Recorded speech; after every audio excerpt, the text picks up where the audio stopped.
Pero por eso ahora quiero pedirte que obres a favor de cada una de ellas y que así cada una de ellas, Señor, se pueda convertir en testimonio vivo de tu poder.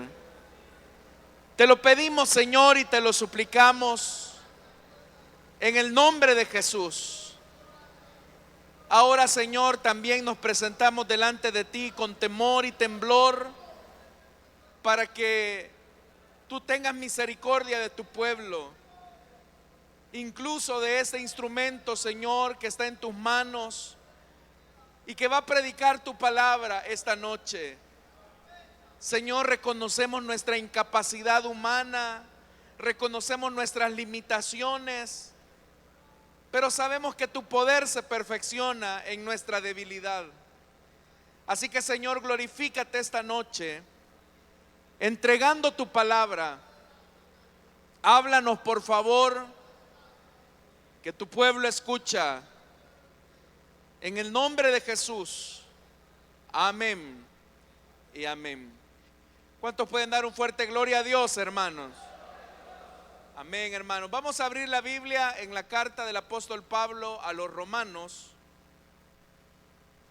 Carta del apóstol Pablo a los Romanos, capítulo número 13.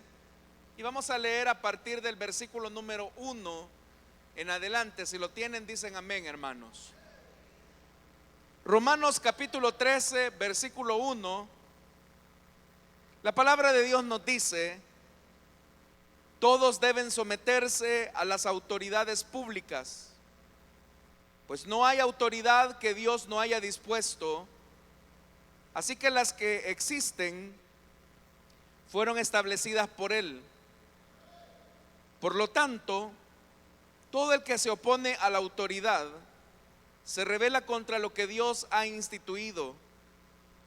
Los que así proceden recibirán castigo, porque los gobernantes no están para infundir terror a los que hacen lo bueno, sino a los que hacen lo malo. ¿Quieres librarte del miedo a la autoridad? Haz lo bueno y tendrás su aprobación, pues está al servicio de Dios para tu bien. Pero si haces lo malo, entonces debes de tener miedo.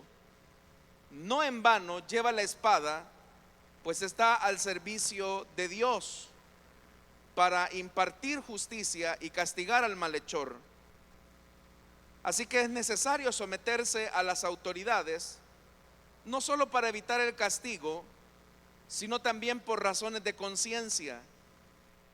Por eso mismo pagan ustedes impuestos, pues las autoridades están al servicio de Dios, dedicadas precisamente a gobernar. Paguen a cada uno lo que corresponda. Si deben impuestos, paguen los impuestos. Si deben contribuciones, paguen las contribuciones. Al que deban respeto, muéstrenle respeto. Al que deban honor, ríndanle honor. Amén. Hasta ahí dejamos la lectura, hermanos. Tengan la bondad de sentarse, por favor, esta noche. Hermanos, acabamos de leer este pasaje bastante conocido de la carta a los Romanos, y es importante que nos ubiquemos en el momento en el que estas palabras fueron escritas. Esta carta, como ya lo mencionamos, fue escrita por el apóstol Pablo hacia la iglesia de Roma. Y Pablo, al escribir esta carta, trata la manera de hacer una exposición de lo que es la teología de Pablo, lo que es su pensamiento. La razón de esto es porque la iglesia de Roma no había sido fundada por el apóstol Pablo, y Pablo tenía una necesidad de ir a predicar a Roma y fortalecer a los hermanos en la fe.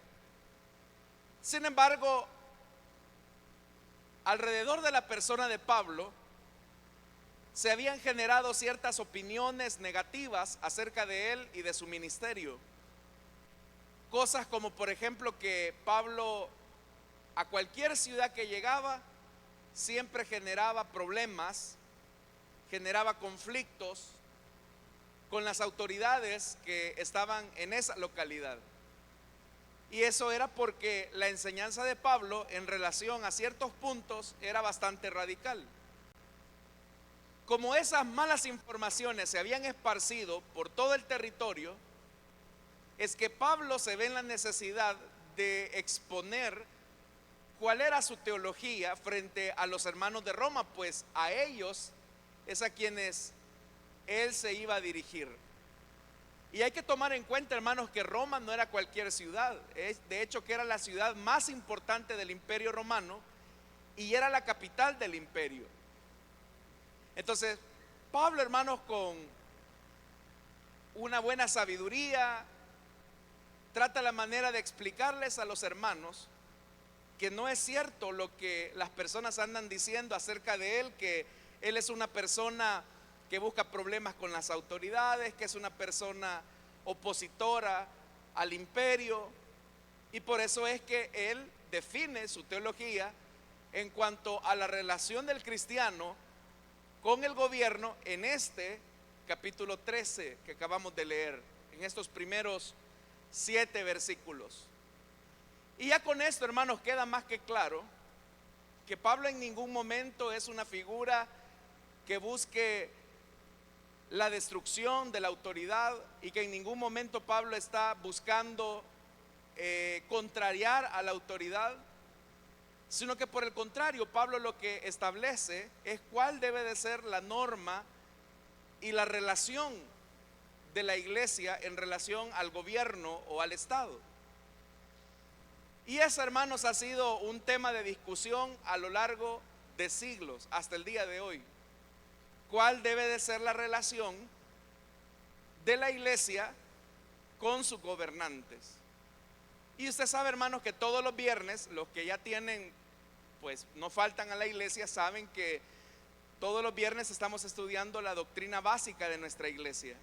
La semana pasada terminamos con la doctrina del matrimonio y hoy nos corresponde estudiar la doctrina de el cristiano y el Estado. Aclaro esto porque alguien que quizás nos visita por primera vez puede pensar por qué se tocan esos temas en la iglesia, pero quiero mencionarle, estimado amigo, amiga que nos visita, que nosotros como iglesia tenemos un compendio de doctrinas, y dentro de esas doctrinas básicas tenemos una que se titula o se denomina el cristiano y el Estado. Y básicamente, hermanos, es una reflexión específicamente, precisamente de este pasaje de la Escritura y de otros que vamos a ir considerando en la medida en que vaya pasando la enseñanza. Escuché una frase que me llamó la atención y que yo creo, hermanos, que nos puede servir como ruta para tratar la manera de ver cómo como cristianos debemos relacionarnos con la autoridad. Porque todos en alguna manera estamos relacionados con este aspecto, con el tema de la autoridad. Y el problema siempre ha sido lograr el equilibrio, lograr el balance en esto. Porque de una posición nos podemos ir a otra posición que parece ser un tanto extremista. Pero quería comentarle esta frase que leí. Palabras más, palabras menos, decía esto: Dios, como fuente absoluta de autoridad, le otorgó la vara a los padres para ejercer la autoridad en el hogar. Dios le otorgó la espada a los gobiernos locales para manifestar la autoridad y el orden, y Dios le otorgó las llaves del reino a la iglesia para ejercer autoridad tanto en la tierra y manifestar así ser embajadores de su gloria. Y me gustó bastante esa frase porque los 3 símbolos, la vara, la espada y las llaves, son símbolos de autoridad. Pero cada símbolo expresa una autoridad específica que no anula ni transgrede la autoridad o usurpa la autoridad del otro. Por ejemplo, hermanos y hermanas, a quienes Dios les ha entregado la bendición de ser padres, Dios les ha entregado a ustedes la autoridad, siguiendo esta frase, la autoridad de la vara. Cuando hablamos de la vara, no estoy refiriéndome, hermanos, a los castigos violentos que muchas veces entendemos por vara. Usted sabe que la vara era un instrumento que utilizaban, por ejemplo, los pastores. En realidad los pastores ocupaban dos instrumentos: la vara y el cayado.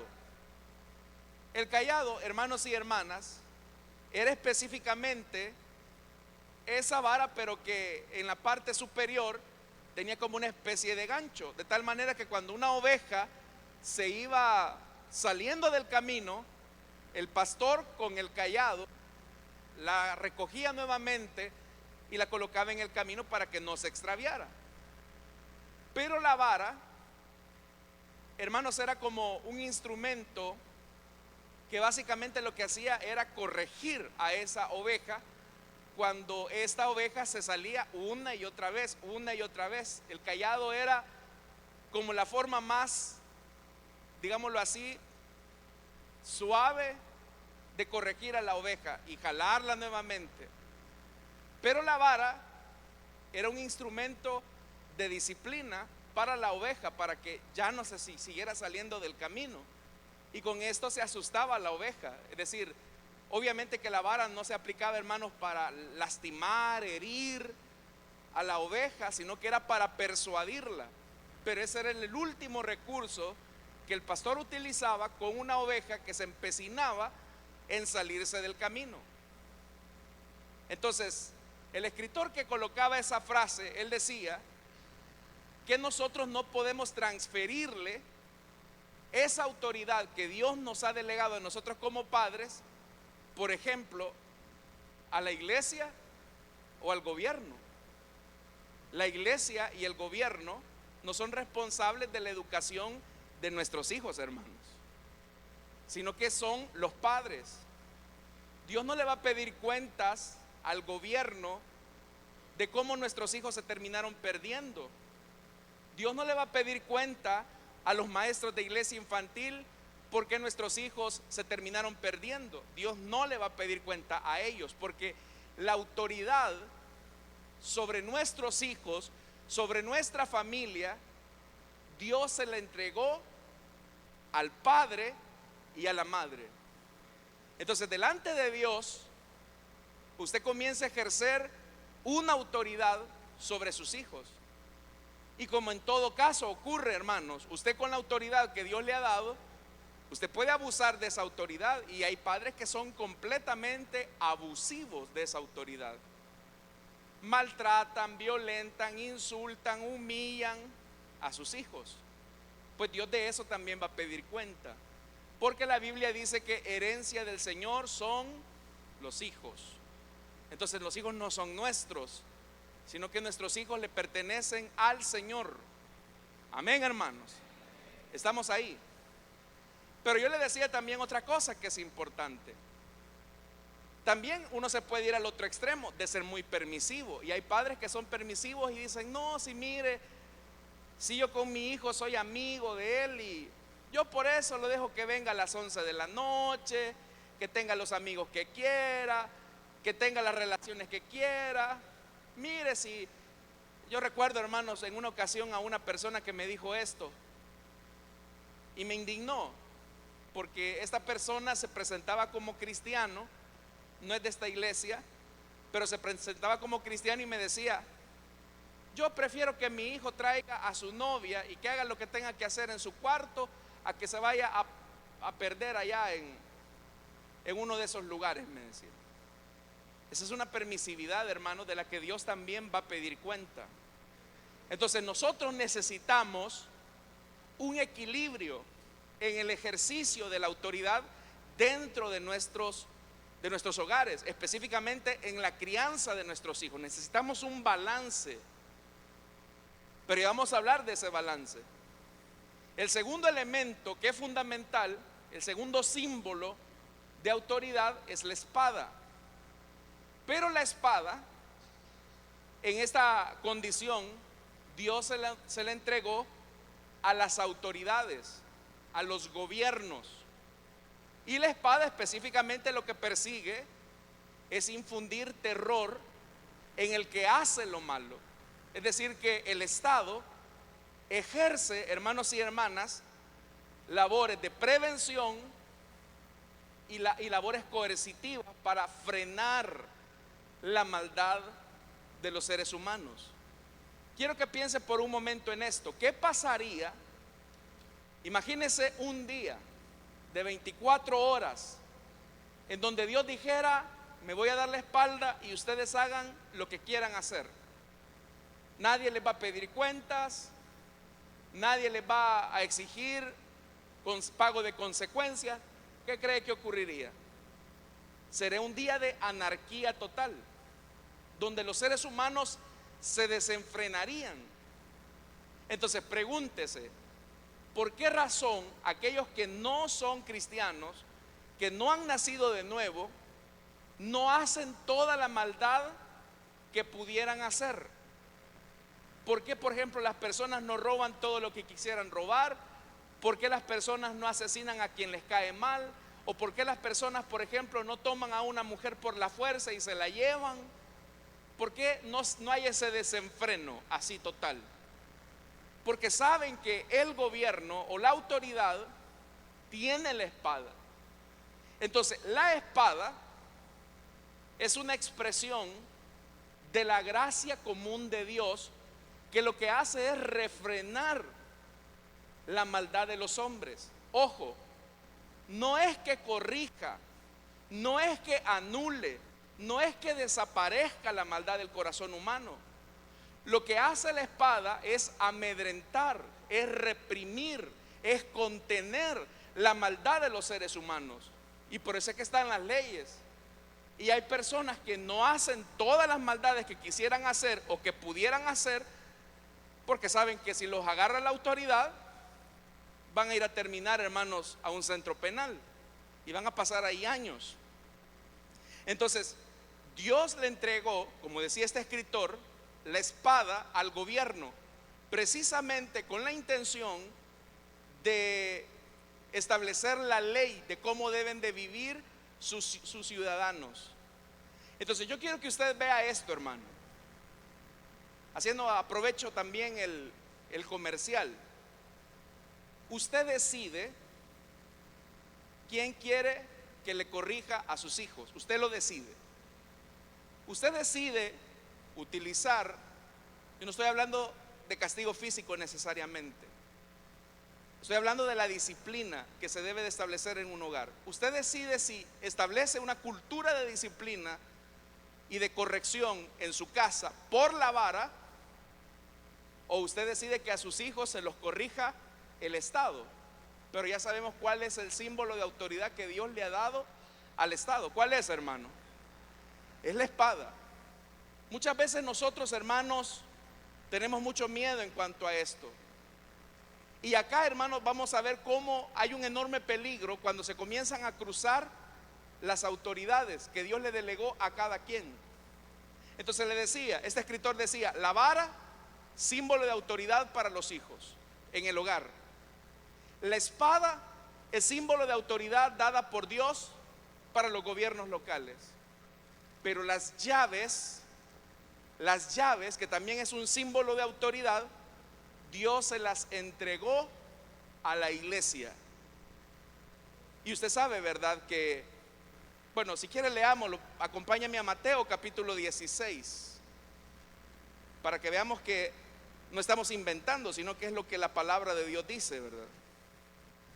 En Mateo capítulo 16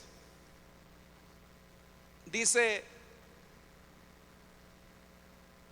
veamos lo que dice desde el versículo 13. Cuando llegó a la región de Cesarea de Filipo, Jesús preguntó a sus discípulos, ¿quién dice la gente que es el Hijo del Hombre?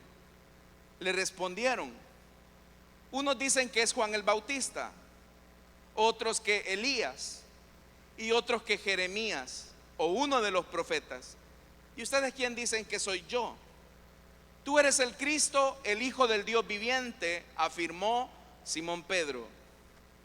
Dichoso tú, Simón, hijo de Jonás, le dijo Jesús, porque eso no te lo reveló ningún mortal, sino mi Padre que está en el cielo.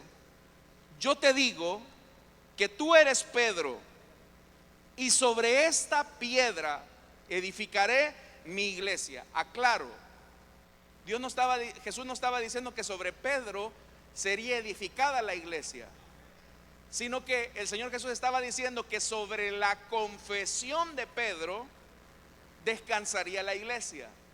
¿Y cuál es la roca sobre la que está sostenida la iglesia, hermanos? Es Cristo, correcto. Entonces vea lo que dice.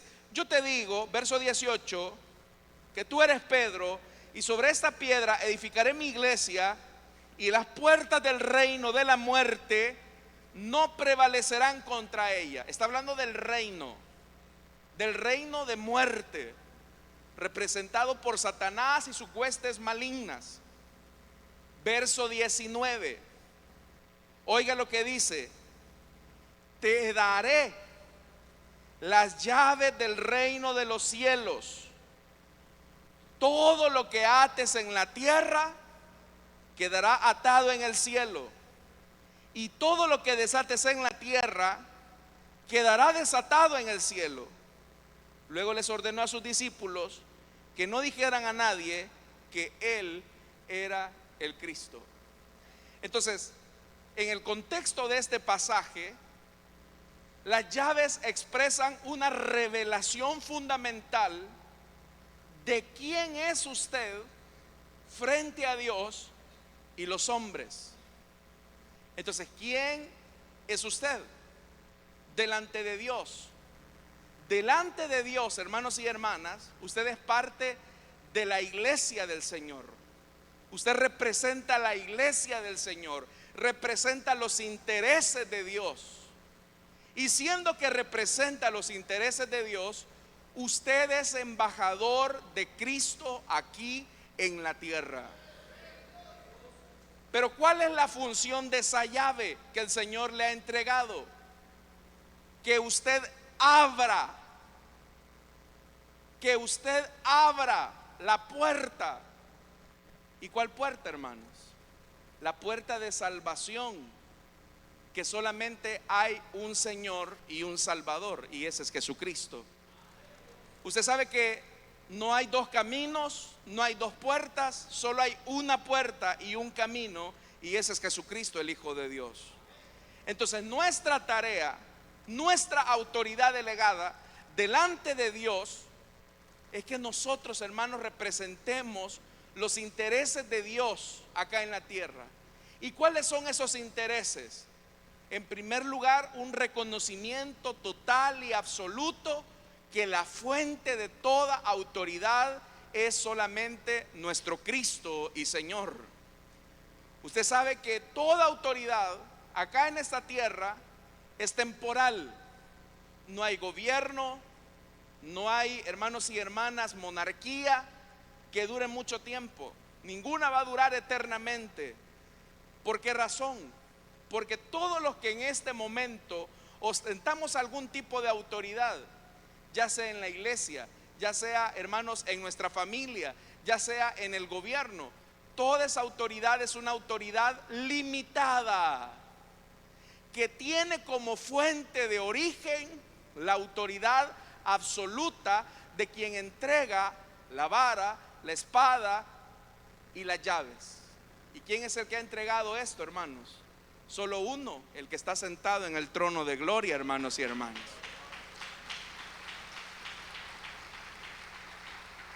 Entonces, es importante que nosotros establezcamos esto. Pero ¿qué ocurre? Por ejemplo, nuevamente dialoguemos esto que acabo de decir, y que para mí es un aporte bastante interesante lo que hace este autor.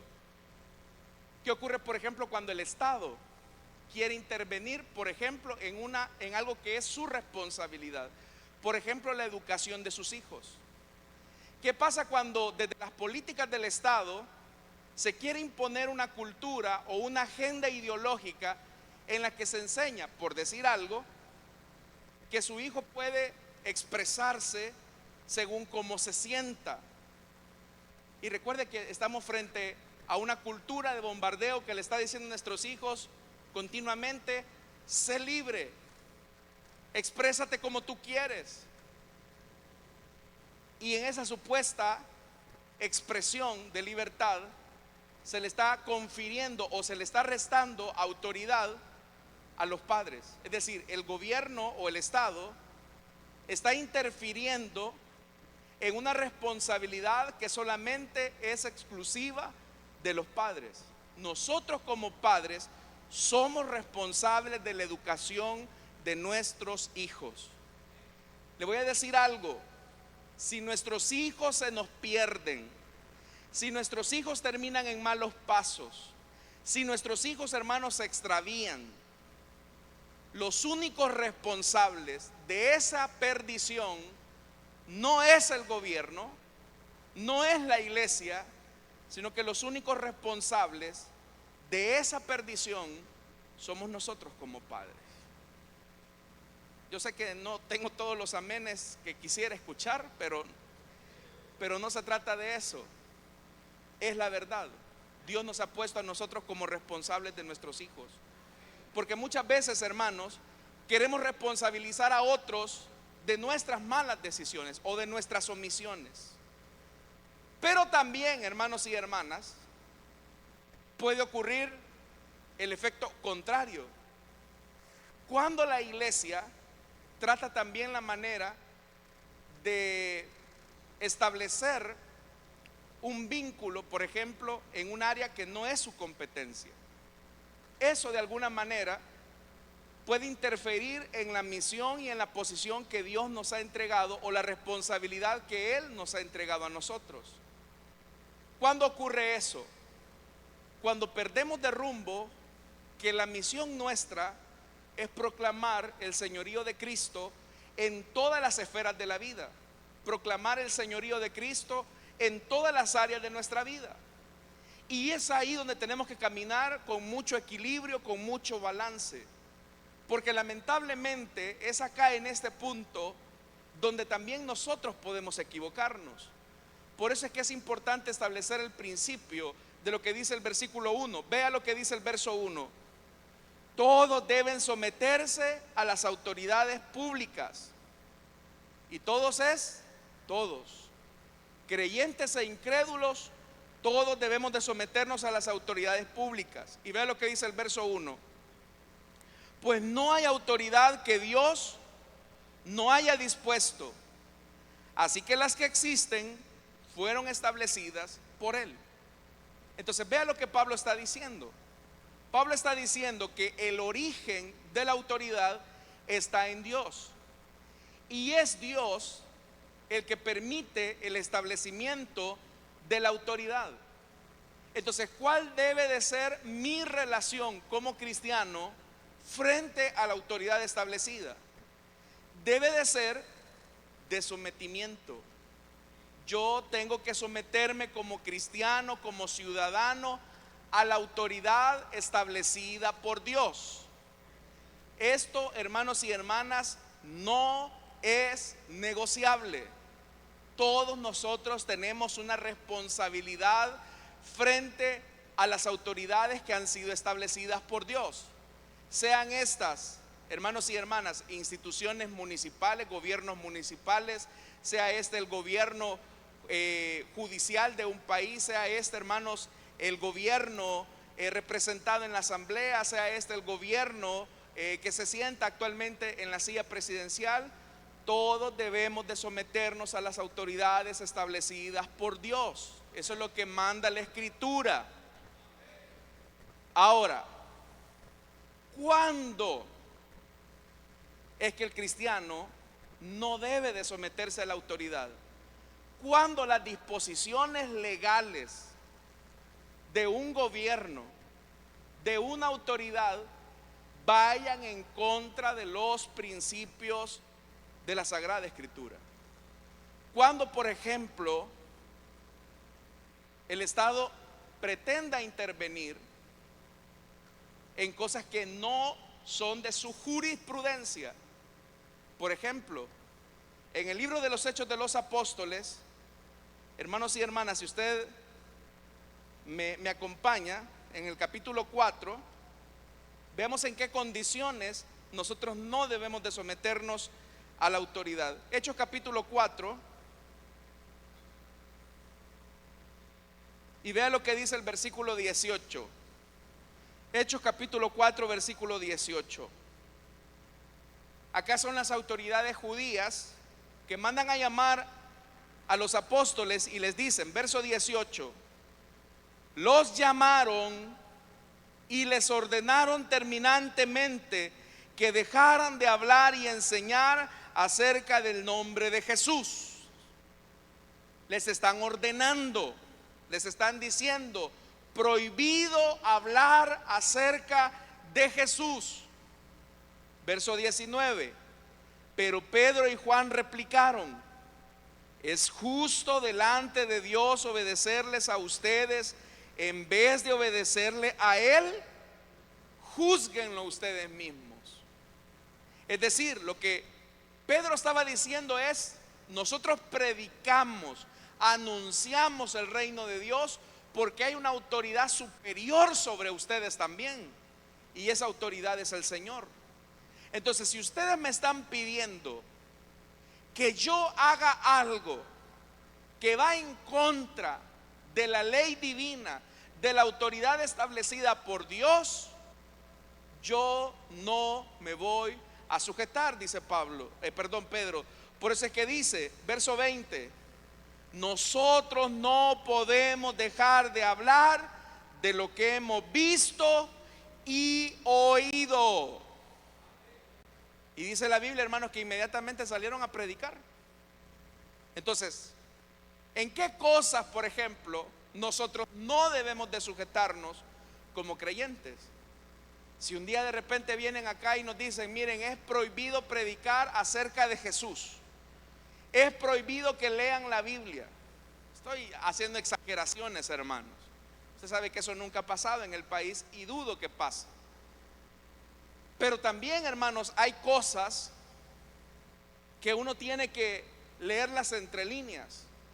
Y es ahí donde el filtro de nuestras decisiones siempre debe de estar basada en la Escritura, en la palabra de Dios.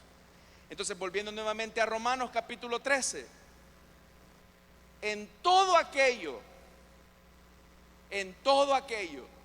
que es correcto, que dignifique la vida, todos como cristianos estamos obligados a someternos a la autoridad. Versículo 2, por lo tanto, todo el que se opone a la autoridad, ¿qué dice que ocurre? Se rebela contra lo que Dios ha instituido. Si hay una ley, hermanos y hermanas, que por ejemplo a mí me obliga a pagar impuestos, yo como cristiano tengo el deber de pagar esos impuestos, y ya lo vamos a ver más adelante. Y yo sé que ¿a quién de nosotros nos encanta pagar impuestos, hermanos?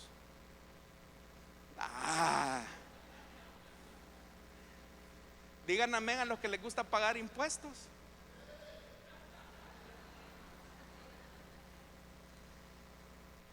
Bueno, esa es la primera persona que yo encuentro que va saltando a pagar impuestos a la ventanilla. A todos no nos gusta pagar impuestos, hermanos. Seamos honestos, no nos gusta pagar impuestos. Pero es la única forma en que el Estado puede proveer de todas aquellas normas legales para el sostenimiento. Ahora usted me va a decir, mire hermano, pero yo para qué voy a pagar impuestos. Hay gente que es así, mire. Hay gente que dice, mire hermano, yo me dedico al contrabando, bendición de Dios. Yo me voy a un punto ciego de la frontera y meto mercancía y ahí nadie se da cuenta de lo que yo hago.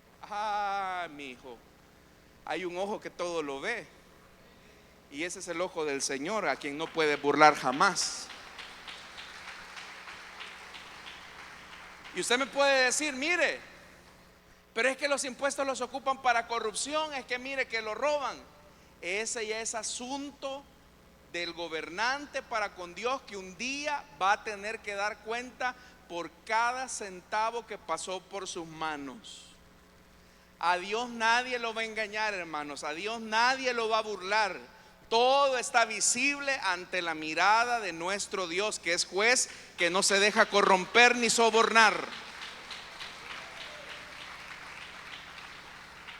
Entonces, por ejemplo, nosotros estamos obligados a pagar impuestos.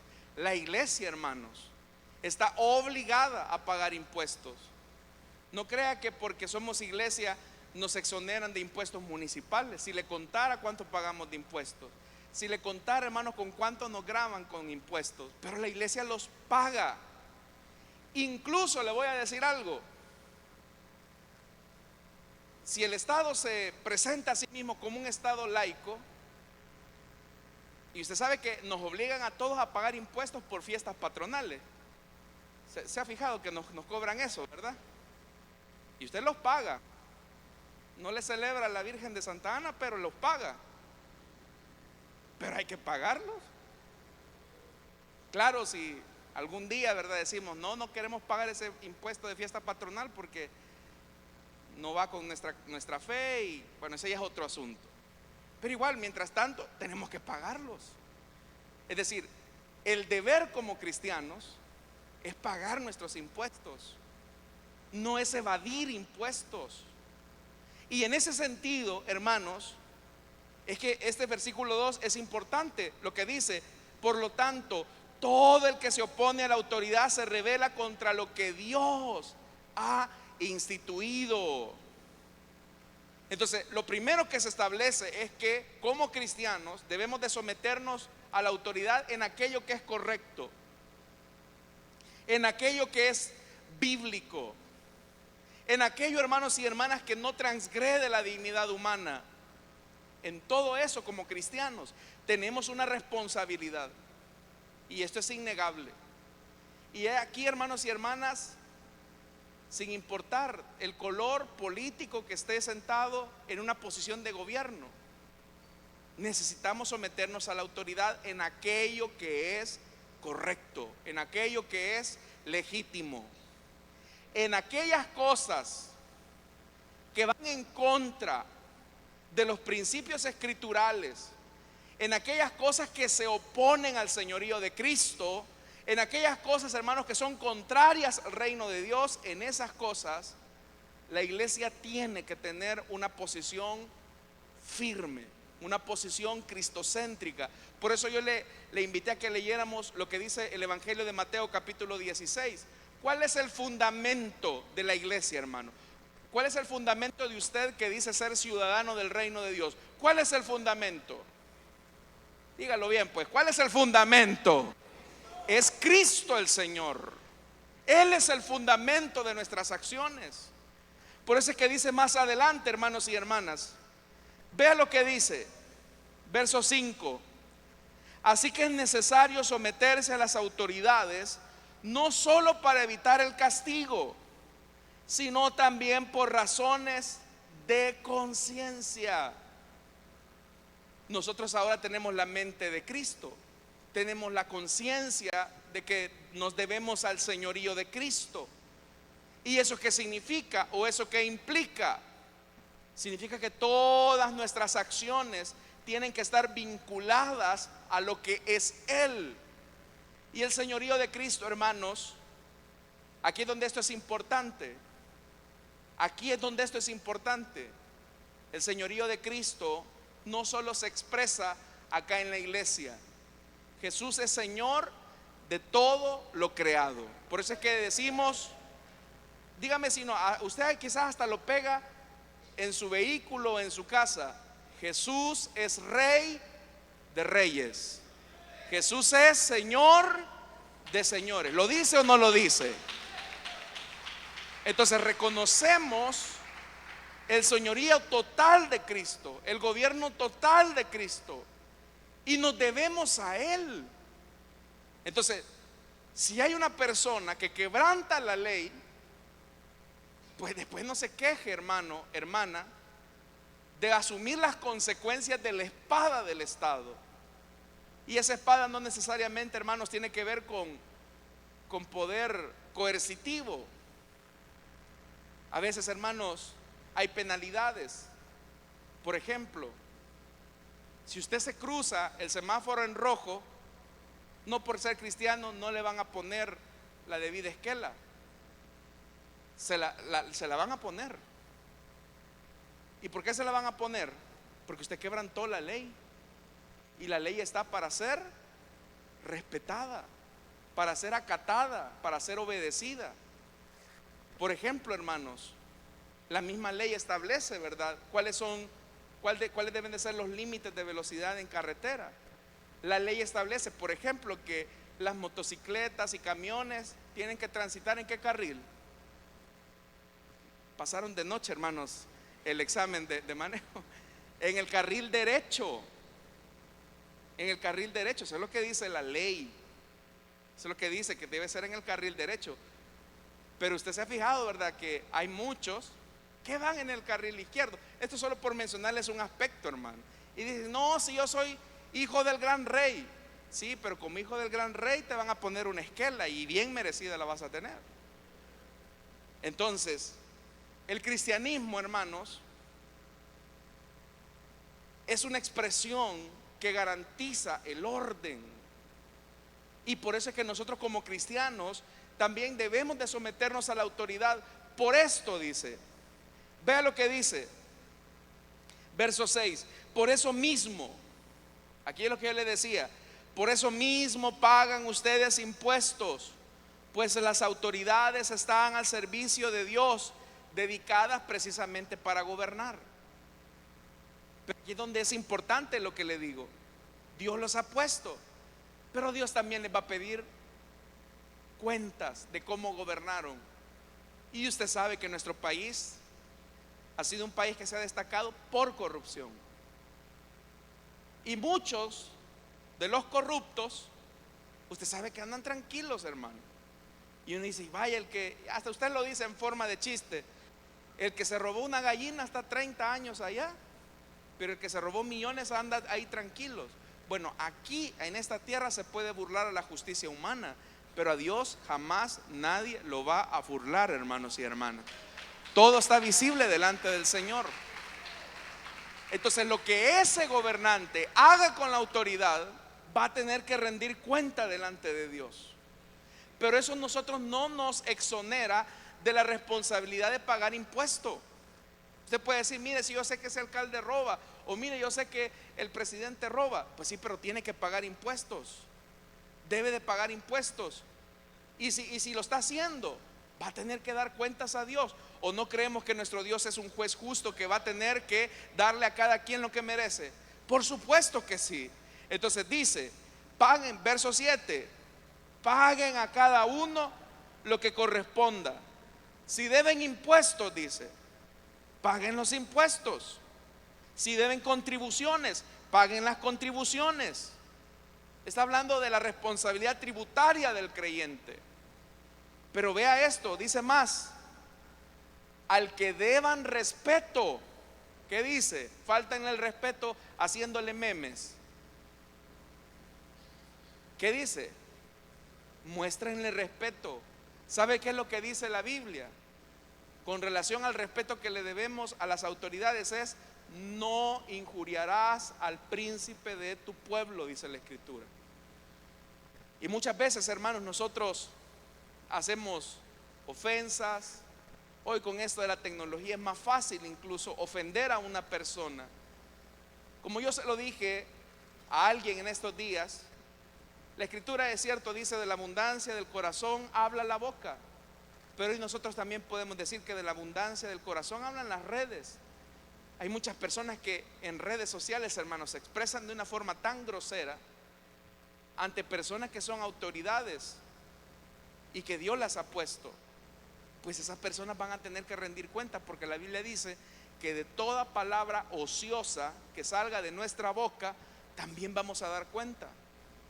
Entonces, por eso la Biblia dice: al que deban respeto, respétenlo. Respétenlo. Esto no habla de una adoración ciega, hermanos. Esto no habla de una adoración ciega. porque también nuestro respeto en exceso se puede convertir en un fanatismo ciego.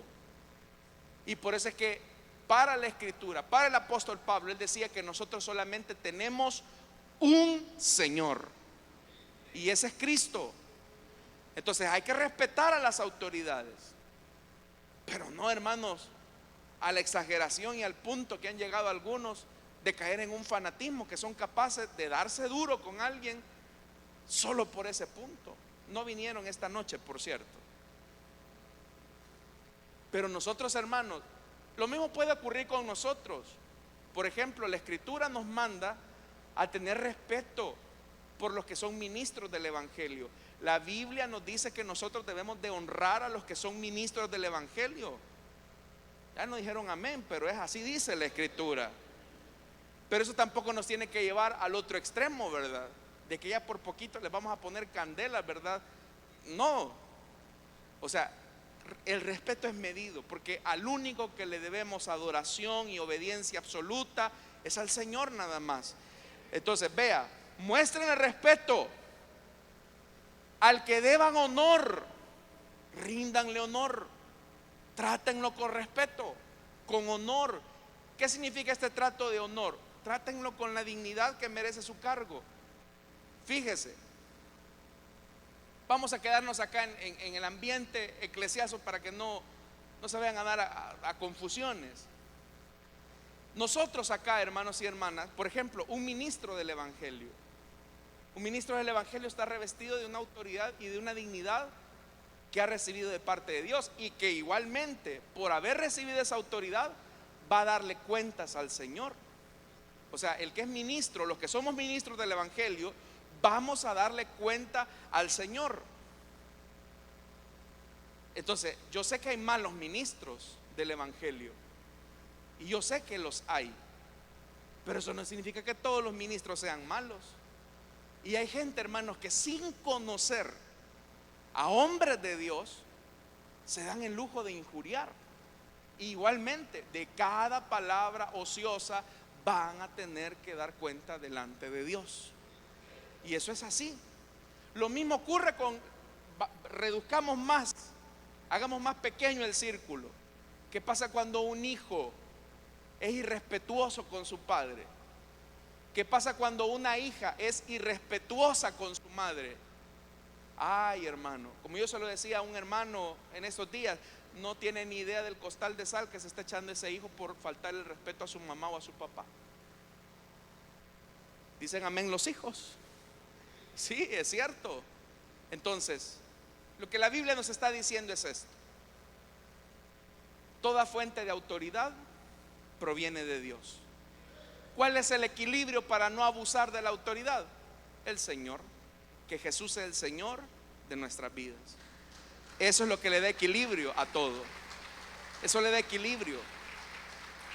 Entonces, repito, hermanos, en aquello que es honesto, en aquello que es correcto, nuestro deber como cristianos es someternos a la autoridad. En aquellas cosas que son contrarias u opuestas a los valores del Evangelio y del reino de Dios, nosotros no tenemos razón de obedecer a esa autoridad, porque tenemos una autoridad superior. Tenemos la fuente de toda autoridad, que es el Señor, y a Él nos debemos. Si nosotros andamos en esto, eso nos va a ayudar a tener un equilibrio correcto. Repito, hermanos, eso es tanto como si de repente un padre le dijera a su hijo: mira, hijo, yo porque soy tu tata te voy a obligar a que te eches estas cervezas. Y el hijo, como es cristiano, obedece a Dios, le dice: papá, lo siento, te respeto, te amo, pero eso no lo voy a hacer. Acordate lo que dijo el pastor, que tenés que sujetarte a toda autoridad. Sí, pero no a eso, porque eso es contrario a la palabra de Dios, porque eso es opuesto a la palabra de Dios. Lo mismo, hermanos, con el tema de la autoridad civil. Si de repente nos pidieran que hiciéramos algo que es opuesto, contrario a la palabra de Dios, no, porque es necesario obedecer a Dios antes que a los hombres. Amén, hermanos.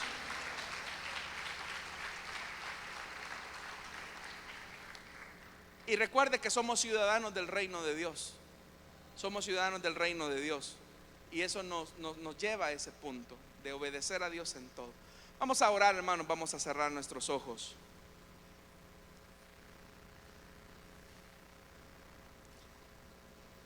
Yo sé que la enseñanza de este día ha sido más para la iglesia de cuál debe de ser nuestra relación con el Estado. Hemos dicho que toda autoridad es establecida por Dios. Hemos dicho por la palabra de Dios que en todo aquello que sea bueno, los cristianos tenemos la responsabilidad de estar sujetos a esa autoridad. Que la autoridad tampoco debe de ser ciega, sino que como cristianos tenemos que filtrar las cosas. También hemos dicho, hermanos y hermanas, que Dios a todos nos ha dado un círculo de autoridad. En algunas cosas nosotros nos sometemos y en otras nosotros somos la fuente de esa autoridad en nuestro hogar, en el trabajo, en la iglesia. A todos se nos ha dado un poco de autoridad, pero de esa autoridad vamos a dar cuenta a Dios. Pero también hemos dicho al final de esta enseñanza que lo que nos da el equilibrio en la autoridad, en el ejercicio de la autoridad, es que Dios sea el centro. Así que esta noche quiero hacer una invitación. Si hubiera alguna persona, algún amigo que desea entregarle su vida a Cristo o que desea reconciliarse, para que se ponga en pie en el lugar donde está, y así vamos a orar por usted.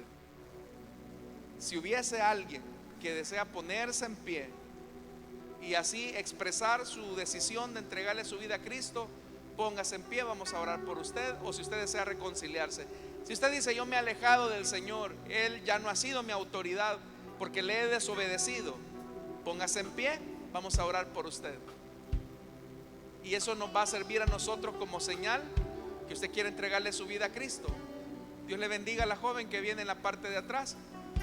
Bienvenida. ¿Hay alguien más que desea entregarle su vida a Cristo o que desea reconciliarse, como esta joven lo está haciendo? La palabra de Dios nos dice, hermanos, que Él es el que gobierna al mundo. El mismo mundo es estrado de sus pies. ¿Hay alguien más que desea entregarle su vida a Cristo o que desea reconciliarse? Póngase en pie. Vamos a orar por usted. Si usted quiere entregarle su vida a Cristo o desea reconciliarse, póngase en pie. Vamos a orar entonces por esta vida, hermanos. Recuerde que nosotros tenemos las llaves del reino. Somos embajadores de Cristo y debemos, hermanos, de vivir en obediencia a la palabra de Dios, pero sobre todo en obediencia, hermanos, a la voluntad de nuestro Dios. Es cierto que tenemos responsabilidades terrenales, pero tenemos una responsabilidad superior con Dios. Vamos a orar por esta vida, hermanos. Padre que estás en los cielos, Señor amado, te damos las gracias por esta bendición que nos has dado. Gracias, Señor, por esta vida que hoy reconoce tu autoridad. Te pido por favor que le limpies, que le perdones, que le laves con tu sangre. Gracias, Señor, porque todas las cosas tú las permites para nuestro provecho. Gracias, Señor, porque tú eres la fuente total de toda autoridad. Ahora yo te pido por todos aquellos que de alguna manera ejercemos autoridad en nuestra familia, en la iglesia. Ayúdanos a ser responsables con esa autoridad, porque daremos cuenta de ella. A ti sea toda la gloria y la honra en Cristo Jesús, Señor nuestro. Amén y amén. Le damos la bienvenida a nuestra hermana con un fuerte aplauso, hermanos. Hay gozo en los cielos por un pecador que se arrepiente. Amén. Vamos.